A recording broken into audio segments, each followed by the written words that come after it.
Test Drive Eve of Destruction, otherwise known as Test Drive Driven to Destruction in Europe, is a combat-driven racing game developed by Monster Games and published by Atari Interactive for the PlayStation 2 and Xbox in 2004. And the game would feature a variety of different gameplay modes, all based around Demolition Derby events, from figure 8 races, last man standing, even school bus racing events, Demolition Derby itself, and a lot more. From the get-go, you can play through like single-player modes where you will have access to a select feature of cars and vehicles at your disposal that you can get involved with some of the tracks and some of the modes just from the get-go, where you can play in customized tournaments, which will also help you to unlock some of the additional elements within the game, such as cars and additional tracks. But the bulk of the game really comes in the form of all of the championships, even kind of like a story style mode that you'll need to get involved with, which will in turn allow you to unlock pretty much everything within the game. But there's a lot of replay value even beyond finishing all of the campaigns. There's some additional features in which you'll need to keep playing to unlock.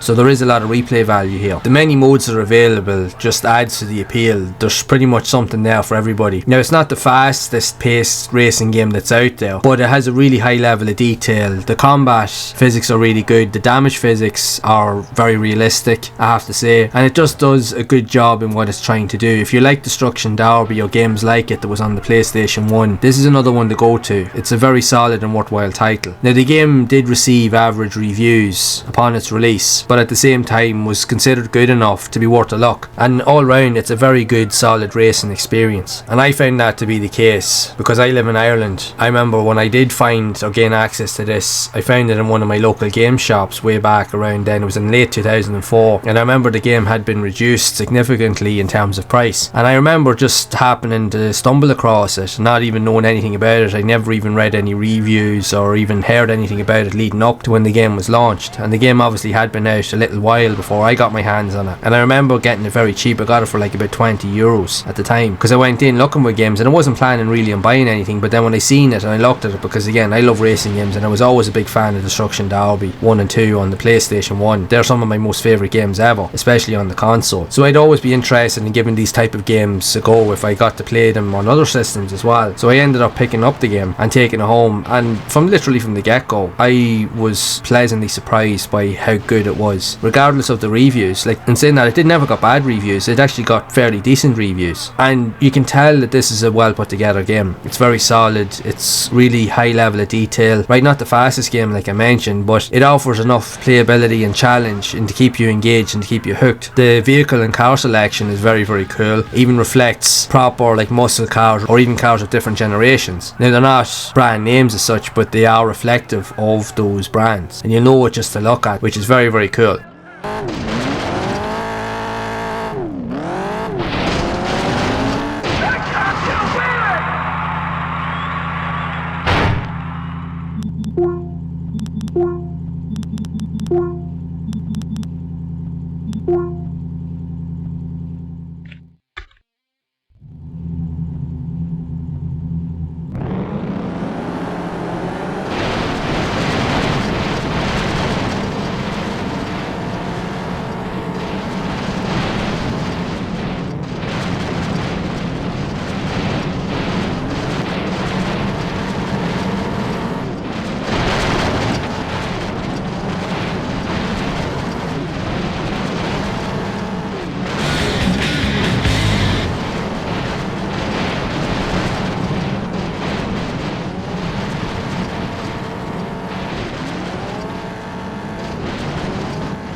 But the one thing that's mainly noticeable with this game is its iconic soundtrack. It has loads of really cool music tracks from popular bands, rock bands and music artists, even with the likes of Rob Zombie. I remember even what drew me into it straight away was one of Rob Zombie's songs that would end up being the entrance song for the wrestler Edge in WWE way back in that generation as well. I do remember it like as if it was yesterday. I remember turning the game on, and as soon as I heard that music, straight away I instantly thought of that character from wrestling, because I'm a big wrestling fan as well, and I was into wrestling during that time, so straight away I was like, oh, this is really, really cool. But to hear a tune that I was familiar with in a different genre, but then to hear it in a racing game, I was like, yeah, this is awesome. And from there, I think that also helped engage me even more into the game, because when I got to listen to more of the music tracks, the soundtracks in this game is really, really cool. It's awesome, actually. So you had a good mix of listening to really good tracks, but the gameplay was equally as good. I have to say, this for me was one of the best racing games I've personally ever played on the PlayStation 2, even among the sea of them that are out there. And truth to be told, for all the games that I did buy on the system, this for me has to be one of the best hidden gems that I ever purchased, because there's so much bang for your buck here. I couldn't believe what I was getting. The value for money here was incredible. You had great music, you had great gameplay, great use of modes. There was everything here. I couldn't believe how good it was for the money that I paid. Definitely one of the highlight reels for me on the PlayStation, because it really is a hidden gem. I didn't know anything about it to begin with. I didn't know that the game even existed. Never heard of it before up until that point that I bought it, and it ended up being one of the best racing games that I ever played on the system. I still